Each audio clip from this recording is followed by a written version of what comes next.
This sign on Wilmington Island wasn't there back in 1989. A lot has changed here, but not the pain of a family's loss. It's one of these kind of things, you don't think it's going to happen to the good guys, but it does, unfortunately. And it's been tough since then.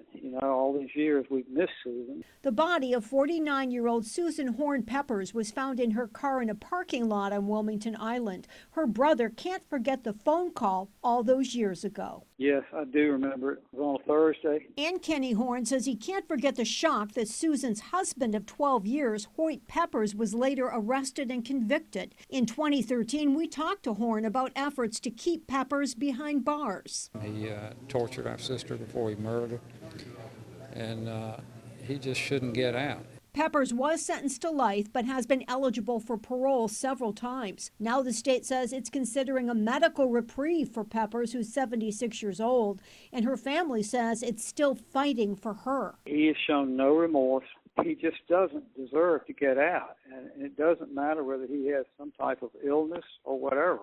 He needs to stay in there for the rest of his life.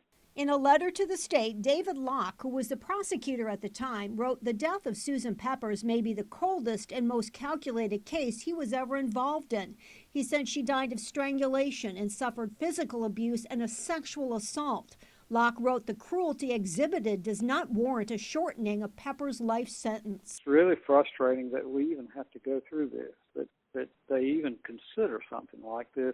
With this type of a murder. Horn told us 30 years may have passed, but this picture takes him back to the older sister he loved and grew up with, but lost too soon.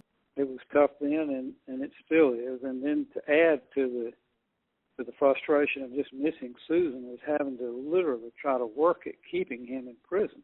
Susan didn't get a chance at a reprieve.